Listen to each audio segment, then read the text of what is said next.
ثم جعلناه نطفة في قرار مكين فخلقنا النطفة علقة. ذرا اس دعا کی اینک لگا کر دیکھیے ہمارے یہاں کیسے قرآن پڑھنا رائج ہے جس پہ قوم خوش.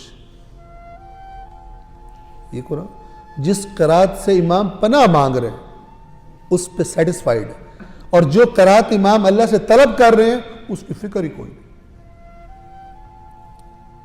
کھلا تضاد، ٹھیک ہے نا، اس کو کھلا تضاد کہا جاتا ہے.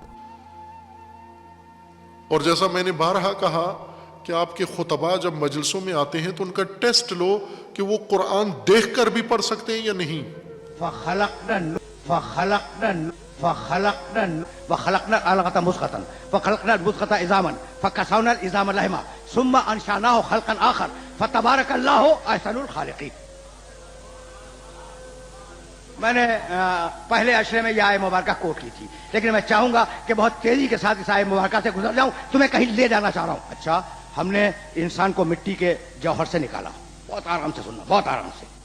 مٹی کے جوہر سے نکالنے کے بعد ہم نے انسان کو نطفہ بنا کر بطن مادر میں منتقل کیا. وہ نطفہ اسے پھر ہم نے، توجہ رکھنا، لوتھڑا بنایا، خون کا لوتھڑا. اس خون کے لوتھڑے کو ہم نے گوشت بنایا. اس گوشت کے اندر ہم نے ہڈیاں پیدا کی. ان ہڈیوں پر ہم نے کھال منڈ دی، اور کھال منڈنے کے بعد انشأناه خلقا آخر، اس میں ایک چیز اور ڈال دی، ایک چیز اور ڈال دی. فتبارک اللہ احسن الخالقین، بابرکت ہے وہ اللہ جو بہترین خلق کرنے والا ہے. تو فقط تمہارے اندر جسم نہیں ہے، ایک چیز اور ہے جس کا نام نہیں بتلایا. چلتے رہو میرے ساتھ. یہ سورہ مومنون کی آیت یاد رکھو گے. بڑے کم ایسے مرد پیدا ہوں گے جو کہ میں نے اپنا دین قرآن پڑھ کے سیکھا.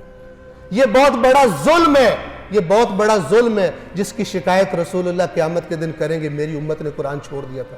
کسی کے پاس کوئی ایکسکیوز نہیں ہوگی، میں تو فلانا مولانا صاحب کی بات سنی تھی، میں نے فلانا. اللہ کہے گا میں ہر مولانا سے بڑا تھا، تم نے میری بات کیوں نہیں پڑھی، تم نے میری کتاب کیوں نہیں پڑھی. اگر گمراہ ہوئے ہو میری کتاب سے دور رہ کر، اس کے ذمہ دار تم خود ہو. یہ میرا رسول تمہاری یہی شکایت کر رہا ہے کہ میری قوم نے قرآن کو چھوڑ دیا تھا، میری قوم نے قرآن کو چھوڑ دیا تھا. اگر یہ قوم قرآن پڑھنا شروع نہیں کرتی تو پھر اس قسم کے مسخرے اور بندر آ کر اس ممبر پر ناچیں گے، جس طرح رسول اللہ نے بتایا تھا کہ میرے ممبر پر بندر چڑھیں گے، اور یہ پیسے لے لے کر گمراہی اور شرک اور کفر اور 2 نمبر جنت کے ٹکٹ بیچیں گے، اور لوگ سمجھیں گے ہم جو کرپشن بھی کرتے رہے، خدا کی نافرمانیاں بھی کرتے رہے، ہماری جنت پکی ہے. یہ وہی بات ہے جو یہودیوں کا عقیدہ تھا، قرآن نے بتایا ہوا. کرپٹ تھے، سمجھتے تھے ہم جنت میں جائیں گے. غیر ذمہ دار ہو گئے، رسول اللہ کے منکر ہو گئے، سمجھتے تھے ہم جنت میں جائیں گے. اور اب سورہ یاسین کی آیت، سبحان الذی خلق الازواج کلھا. دیکھو بڑے عجیب و غریب طریقے سے گفتگو کر رہا ہوں، اور میں چاہوں گا کہ عجیب و غریب طریقے ہی سے سنتے چلو. سبحان الذی خلق الازواج کلھا مما تنبت الارض ومن انفسہم ومما لا یعلمون. بابرکت ہے وہ اللہ جس نے دنیا کے سارے جوڑے بنائے.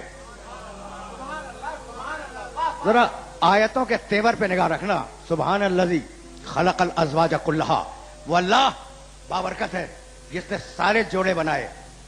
سنو گے کن چیزوں سے بنائے؟ بھائی ایک مرتبہ پھر سننا. سبحان الذی خلق الازواج کلھا، کوئی بچا نہیں ہے. مما تنبت الارض، یہ جو جوڑے بنائے، یہ جو انسان بنا ہے، ان میں 3 چیزیں رکھیں. مما تنبت الارض، مٹی سے اسے نکالا. من انفسہم، نفس ڈالا. ومما لا یعلمون، اور ایک شے وہ ڈالی جسے یہ لوگ جانتے نہیں ہیں. رک جاؤ. میں نے لفظی ترجمہ کیا ہے، اور یہ جو نوجوان بیٹھے ہوئے ہیں انہیں مخاطب کر رہا ہوں. میاں ایک مرتبہ اور سننا، بزرگ مخاطب نہیں ہیں. سبحان الذی خلق الازواج کلھا، بابرکت ہے وہ اللہ جس نے دنیا کے سارے جوڑے بغیر کسی استثناء کے خلق کیے. مما تنبت الارض، 3 چیزوں سے بنائے ہیں. مٹی، مما تنبت الارض، مٹی سے بنایا. من انفسہم، اس میں نفس ڈالا. ومما لا یعلمون، اور ایک چیز اور ڈالی جسے یہ جانتے نہیں ہیں، اس کا نام ہے روح. ٹھیک ہے نا؟ تو ہر انسان میں کتنی چیزیں ہیں؟ 3. یہی تو لانا تھا اپنے سارے سننے والوں کو، یہی لانا تھا اپنے سارے سننے والوں کو. تو روح آسمانوں سے اتری ہوئی ایک شے،